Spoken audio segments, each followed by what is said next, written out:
Assalamualaikum warahmatullahi wabarakatuh. Waalaikumsalam warahmatullahi wabarakatuh. Alhamdulillahirabbil alamin wa bihi nasta'in ala umurid dunya waddin. Summa shalatu wassalamu ala asyrafil anbiya wal mursalin wa ala alihi wa sahbihi ajmain, amma ba'du. Para pemirsa SHD Sanung Surabaya yang dimuliakan oleh Allah. Kali ini saya berjumpa dengan kepala sekolah SMP PP Nur Huda, dan beliau ini termasuk pengurus di bagian organisasi. Ustaz, pengurus apa saja? Di Suriah NU. Surya NU. Sudah lama saya ini mencari Ustadz Ustadz Fauzi Azhari ini, ya, karena saking sibuknya ceramah kemana-mana, akhirnya nggak sempat-sempat. Padahal ini saya mau tanya tentang kaitan dengan sarung sutra, menurut saya. Karena sering saya jelaskan, tapi pasti orang sih bertanya. Saya tanyakan sekarang kepada ahlinya ahli, kepada yang ahli, menurut saya, yang paham hukum. Beliau ini bisa dikenalkan Ustadz namanya, dengan jabatannya atau gitu. Bismillahirrahmanirrahim. Assalamualaikum warahmatullahi wabarakatuh. Para pemirsa, saya Ahmad Fauzi Azhari. Kebetulan saya mengajar di Yayasan Pondok Pesantren Nur Huda, dan juga sekaligus dipercaya menjadi kepala sekolah di SMP YPP Nurul Huda. Terus titelnya Ustadz apa saja? Untuk dulu S1-nya di Tarbiyah dan S2-nya di jurusan Tafsir Hadis di UIN Sunan Ampel, Surabaya. Baik. Ini beliau ini nanti kita tanyakan tentang seputar sarung, ya, khususnya sutra. Baik, kita tanyakan misalnya ini Ustadz, ya. Pertanyaannya adalah yang pertama terkait dengan sutra, bahwa ada pertanyaan tentang sutra itu, katanya ada yang mengatakan nggak boleh dipakai sholat, kalau di luar sholat nggak apa-apa. Ini yang membuat saya bertanya-tanya, masa begitu? Mungkin Ustadz bisa jelaskan hadis atau pendapat ulama tentang sutra bagi laki-laki, atau penjelasannya bagaimana? Ya, para pemirsa, bahwa sutra memang dalam hukum Islam itu diharamkan oleh Rasulullah Muhammad Sallallahu Alaihi Wasallam. Beliau menyatakan, uhilla az-zahabu wal hariru li inasi min ummati wa hurima dzalika lidzukuriha. Dalam artian bahwa emas dan sutra itu dihalalkan bagi perempuan-perempuan dari umatku, tapi diharamkan bagi laki-lakinya. Dari laki-laki umat Nabi Muhammad ini haram memakai emas dan sutra. Yang jadi masalah sekarang kan ada beberapa pakaian, baik itu pakaian hem atau jas atau sarung untuk laki-laki itu yang katanya terbuat dari sutra. Para ulama menjelaskan bahwa kalau sutra murni itulah yang diharamkan, disepakati oleh ulama haram. Tapi kalau sudah hanya campuran saja untuk menghiasi pakaian tersebut, baik itu jas atau baju batik yang sutra atau sarung bagi laki-laki yang sutra, itu hanya sekian persen saja.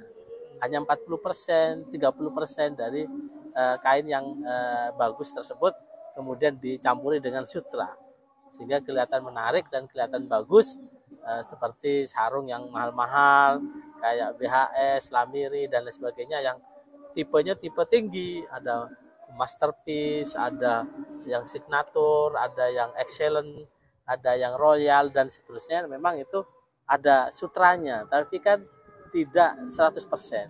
Meskipun dalam istilah itu full sutra, istilah saja itu, tapi tidak sampai 50%. Oleh karenanya para kiai, beberapa ustadz juga memakai kain yang katanya full sutra. Tetapi kita pahami bahwa istilah itu hanya untuk bahasa dalam penjualan sarung full sutra. Meskipun tidak 100% itu, karena katun dan lain sebagainya, itu melebihi sutranya. Saya kira itu. Baik Ustaz, terkait dengan tadi sutra sama emas dihalalkan bagi seorang perempuan dan haram bagi seorang laki-laki. Kenapa alasannya Rasulullah mengharamkan? Iya. Rasulullah menyatakan wahilla adz-dzahabu wal hariru li inasi ummati. Karena memang perempuan itu zinatul hayatid dunya. Perempuan itu memang perhiasannya dunia. Jadi perempuan boleh karena sebagai perhiasan dunia, maka memakai perhiasan emas, memakai kain sutra, itu perempuan, jadi tidak masalah.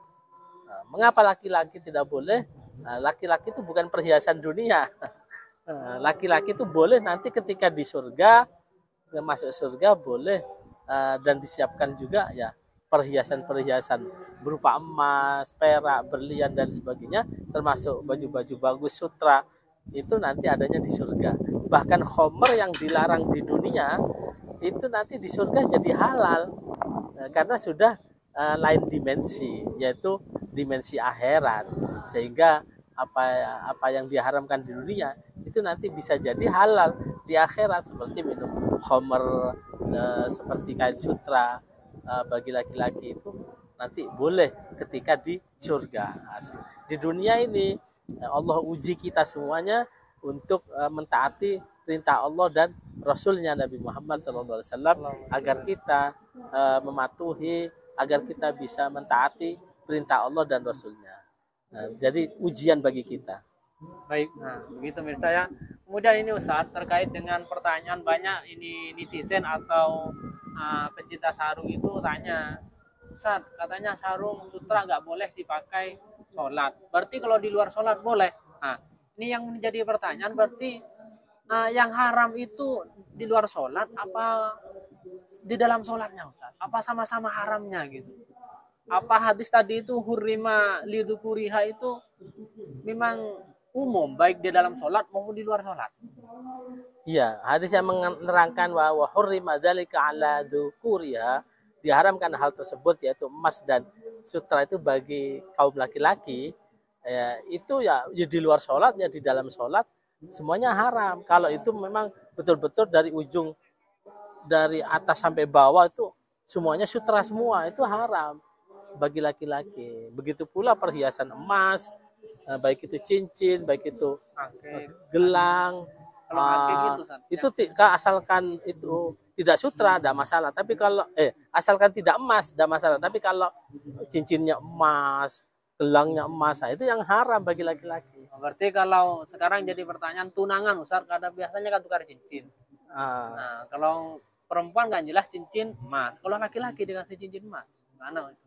Makanya diakali untuk tukar cincin itu bagi laki-laki itu tidak 100% emasnya, mungkin hanya ya lapisannya saja emas. Kalau hanya lapisannya boleh. Saja emas sekitar ya 10%, 20%, sisanya bukan emas, sehingga itu yang dibolehkan. Yang untuk perempuan itu yang emas murni 24 karat tidak apa-apa. Baik. Terus begini Ustaz, terkait dengan sarung, berarti sarung ini sutra itu diperbolehkan kalau ada campuran, gitu, campuran dengan kain katun atau kain rayon atau misres gitu Ustaz. Iya. Kalau lihat dari bahasa-bahasa penjual itu bilang full sutra gitu. Berarti full sutra yang gimana ini Ustaz? Memang kalau full sutra kan jelas haram. Iya. Kenapa kok dijual bahasanya itu full sutra? Iya. Gitu. Memang itu istilah dari penjual. Istilah dari penjual sarung di mana-mana, di berbagai toko, baik itu toko yang resmi maupun toko yang di luar, semuanya itu memakai istilah full sutra, karena memang sutranya lebih banyak daripada yang tipenya lebih rendah. Tipe yang lebih tinggi masterpiece dengan tipe SGE, SGC, dan seterusnya, itu memang memakai istilah full sutra, tetapi itu bukan dari ujung atas sampai bawah itu sutra semua, tidak. Tapi istilahnya itu campuran sutranya lebih banyak. mungkin bisa sampai 40% dari bahan sarung tersebut. Berarti kalau dikatakan bahasanya, kalau lihat dari bahasanya Ustadz itu, para penjual itu bohong Ustadz. Karena apa? Karena nggak full sutra dibilang full sutra. Iya. Ya berarti banyak bohongnya. Sebetulnya bukan ya tidak tahu ya, secara adat memang ya bohong, tapi ini istilah bisnis gitu loh. Istilah bisnis kan siapa saja bisa mengistilahkan istilah-istilah tersebut. Biar laku gitu. Biar laku, biar laris, dan seterusnya. Terus kalau menurut pandangan Ustadz, hukum jual beli terkait dengan ada orang katanya Ustadz ya, ini jangan tuku-tuku banyak, bahannya bukan full sutra, 50% tapi bilangnya full sutra. Apakah dosa orang jual seperti itu? Memang bahannya itu 50% tapi dia itu jual full sutra. Iya, memang ini dilema ya. Dalam istilah dagang, istilah seperti penjualan sarung yang selalu memakai istilah full sutra, padahal itu tidak dari ujung atas sampai ujung bawah, tidak semuanya sutra semua, padahal itu hanya 40% dari sutra yang dimasukkan ke kain tersebut. Tapi karena istilah itu dari dulu sudah memang seperti itu, kalau memang dari ujung atas sampai bawah full sutra semua, yaitu pemakaiannya haram gitu. Bagi ustadz-ustadz atau kiai yang memakai itu haram. Tapi kan sarung yang ada yang di penjualan di toko-toko itu, baik itu tipe yang tinggi, masterpiece dari sarung tersebut, itu tetap tidak 100% dari ujung atas sampai ujung bawah itu sutra semua. Ya, tapi hanya istilah dari penjualan itu yang jadi dilema di masyarakat. Full sutra itu kok dijual, padahal itu haram dalam Islam.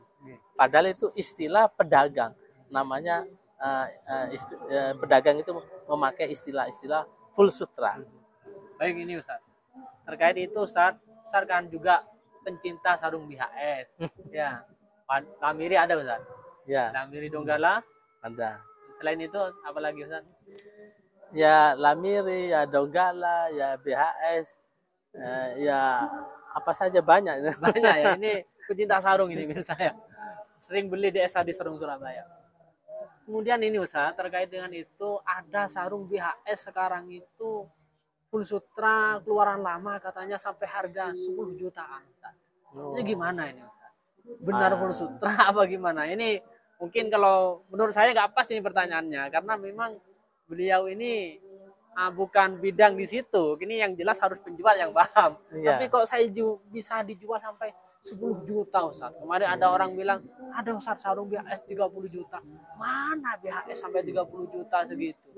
Ya, wallahu alam. Itu apa benar apa tidak, itu hanya rumor menurut saya. Tapi kalau memang ada sarung meskipun itu BHS atau merek yang lainnya harga 10 juta, itu mungkin pembelinya memang minat terhadap tipe-tipe yang lama, terhadap corak-corak yang lama yang membuat dia itu senang dan itu menjadi khas karakter seseorang tersebut. Semuanya dia berasal dari orang Madura atau orang Jawa yang memang membuat coraknya itu pas buat dia, sehingga dia berani mahal membeli sarung tersebut.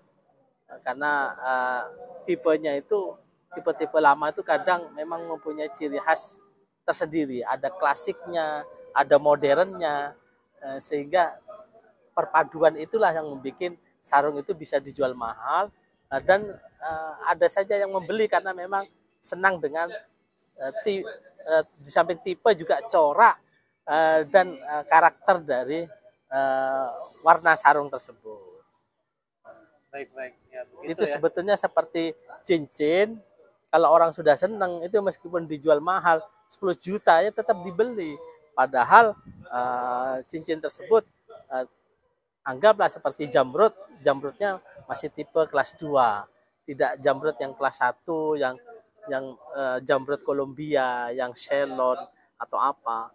Tapi karena dia senang meskipun jamrutnya tidak kelas 1, itu meskipun dikasih harga mahal tetap dibeli karena senang itu. Jadi kepuasan dari kesenangan hati sebetulnya. Ya, ya, baik, baik. Nah, begitu pemirsa ya. Intinya dari penjelasan daripada Ustadz Fauzi Azhari ini, intinya sarung yang full sutra yang haram bagi laki-laki itu atau emas bagi laki-laki itu, yang khususnya sarung itu aslinya bukan full sutra. Walaupun secara penjualan itu dibilang full sutra, itu aslinya bukan full sutra. Dan memang kalau memang full sutra, bukan hanya di luar sholat, di dalam sholat yang haram, di luar sholat juga haram. Ya, bukan kalau di luar sholat boleh, kalau dalam sholat nggak boleh. Sama bisa, baik di luar sholat maupun dalam sholat itu sama-sama haram menurut penjelasan daripada Ustadz Fauzi Azhari.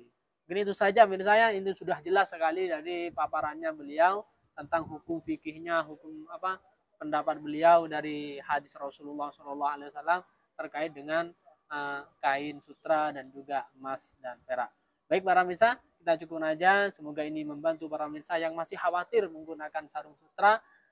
Semoga bisa beli sarung dan punya rezeki bisa beli sarung di toko SHD Sarung Surabaya. SHD Sarung mantap. SHD Sarung Surabaya mantap. Internasional Mustaqim. Assalamualaikum warahmatullahi wabarakatuh. Waalaikumsalam warahmatullahi wabarakatuh.